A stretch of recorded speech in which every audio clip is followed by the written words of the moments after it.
안녕하세요. 갈매기입니다. 오늘은 캐나다 연금의 종류에 대해서 알아보겠습니다.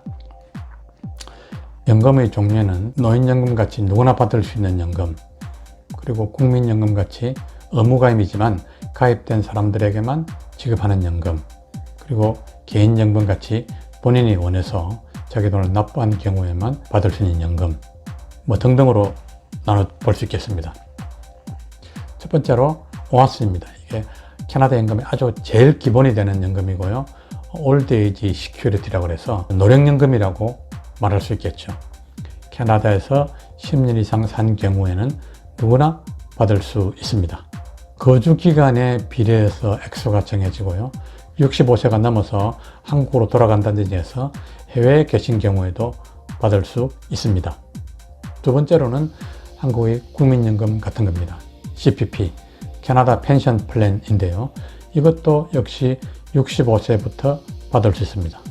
다만 60세에 받기를 원하는 경우에도 받을 수 있습니다. 액수가 감액이 되겠죠. 한 30% 정도 감액이 된다고 합니다. 또 65세가 넘었는데도 내가 일을 하고 있다, 그래서 받을 필요가 없다 하는 경우에는 비로소 70세부터 받을 수도 있습니다. 당연히 받는 액수가 늘어나겠죠. 한 40% 정도 늘어난다고 합니다. 어쨌든 CPP는 누구나 받을 수 있는 건 아니고요. 취업이나 사업을 통해서 한 번이라도 CPP를 납부한 적이 있는 사람들에만 해당이 됩니다. 받는 액수는 납입 금액과 기간 등에 비례해서 받게 되는데 상당히 계산이 복잡합니다. 나중에 다시 한번 설명을 드리겠습니다. 그 다음에 개인연금이나 직장연금 등이 있습니다. 직장연금이 제일 좋고요. 간호사나 군인, 공무원, 그리고 노조가 잘 된 트레이드잡, 노조 가입된 용접 같은 경우에도 연금이 빵빵하다고 들었습니다. 그 중에서 일반적으로 가입할 수 있는 게 RRSP, Registered Retired Savings Plan. 제가 볼 때 연금 이라고 하긴 그렇는데 일종의 개인연금이니까요. 그 다음에 연금 중에 연금이라고 할 수 있는 GIS, Guaranteed Income Supplement, 최소 생계비 보조연금이라고 할 수 있겠습니다. 요거는 위에 진술한 OAS나 CPP, RRSP 같은 개인연금이 부족한 사람들을 보조하기 위한 연금입니다. 또 세금도요. 위에 세 가지들은 다 나중에 받을 때 소득에 포함이 돼서 소득세를 내게 되는데, 이 GIS는 어려운 사람들 대상이라 그런지 난 텍스버립니다. 이게 재밌는 것은 OAS나 CPP가 풀로 받는 사람들은 GIS를 거의 받지 못해요.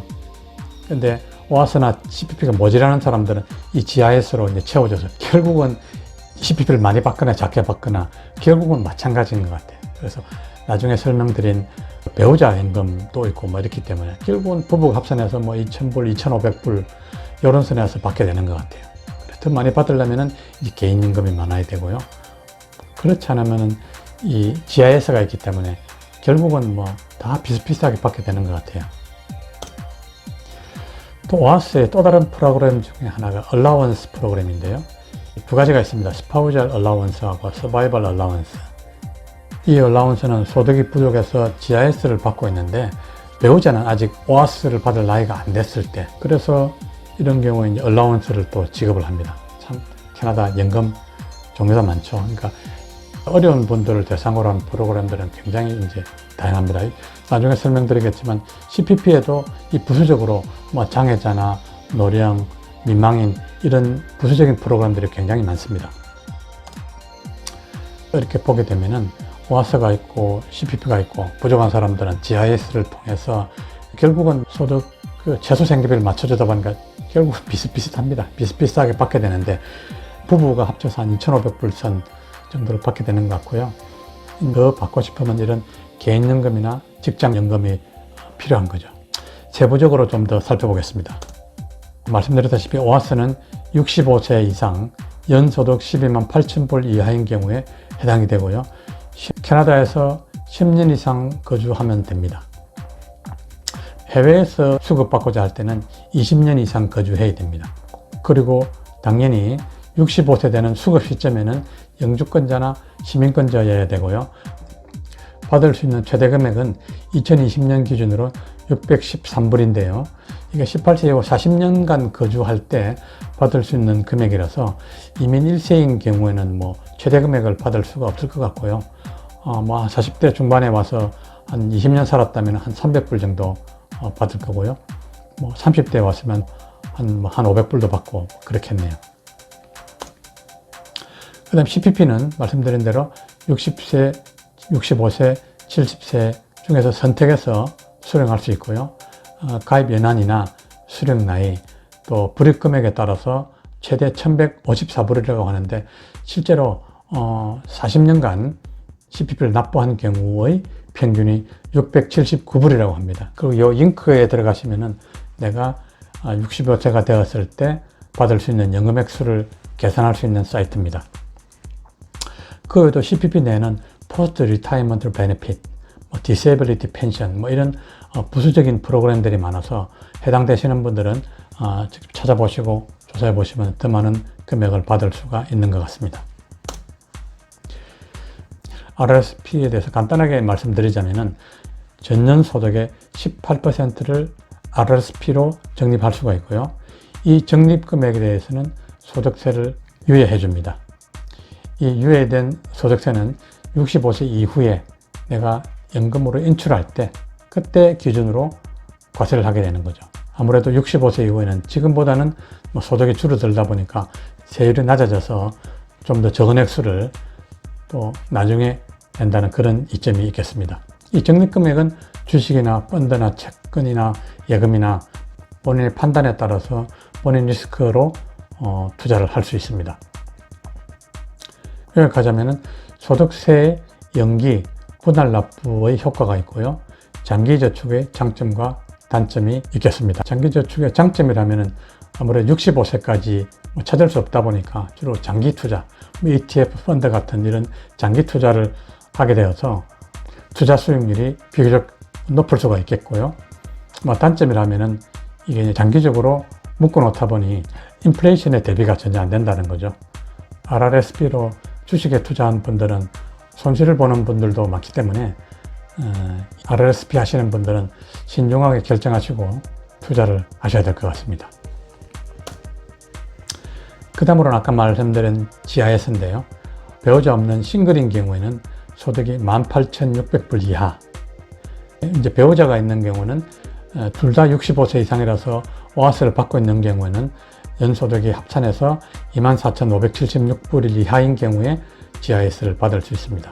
배우자가 오아스를 받지 않고 있거나 얼라원스를 받고 있는 경우에는 44,592불 이하인 경우에 GIS를 받을 수 있습니다. 최대 금액은 916불이고요. 이거는 말씀드렸다시피 가입기간이나 납입금액 같은 게 없기 때문에 이거는 CPP나 오아스가 얼만큼 적으냐에 따라서 액수가 정해집니다. 그 다음 얼라원스는 말씀드린 대로 GIS 수급자의 65세 미만 배우자에게 해당이 되고요. 소득 34,000불 이하인 경우가 수급 대상입니다. 최대 1,165불이고요. 서바이벌 얼라원스, 즉 미망인 얼라원스인 경우에도 자격 요건은 동일합니다. 소득은 25,000불 이하에 되고요. 돈 벌어주는 배우자가 없기 때문에 최대 금액은 1,388불로 좀 더 많네요. 캐나다 연금이 종류도 많고 복잡하고 어쩌면 공평해서 좀 공산주의 방식 같기는 한데요. 최소한 캐나다에서는 굶어 죽게 하지는 않겠다 하는 의지가 포함된 것 같습니다. 이상으로 캐나다 연금의 종류들에 대해서 알아봤는데요. 아직 젊으신 분들은 필요 없겠지만 이제 연금을 생각하시는 분들은 조금씩 계획을 해볼 필요가 있는 것 같아요. 첫 번째로는 자산과 소득의 분배인데요. 이게 무슨 말인가 싶으시겠지만 현금 포함해서 부동산 이런 거 다 합쳐서 재산이 500만 불인데 당장 소득이 없다. 그래도 오아스, CPP, GIS 다 나오거든요. 그런데 현금도 없고 집도 없고 재산이 없는데 소득이 있다. 그러면은 GIS를 못 받고요. 물론 재산을 많이 모아 놓으면은 연금 걱정도 안 하고 살 수가 있을 텐데요. 그래서 65세 때까지 똘똘한 내 집 하나는 있어야 되겠고요. 65세 이후에는 연금이 부족하면은 가진 주택으로 영목외지를 통해서 부족한 소득을 보충하는 방법도 있겠습니다. 그리고 CPP도 가끔 계산을 해 보시고요.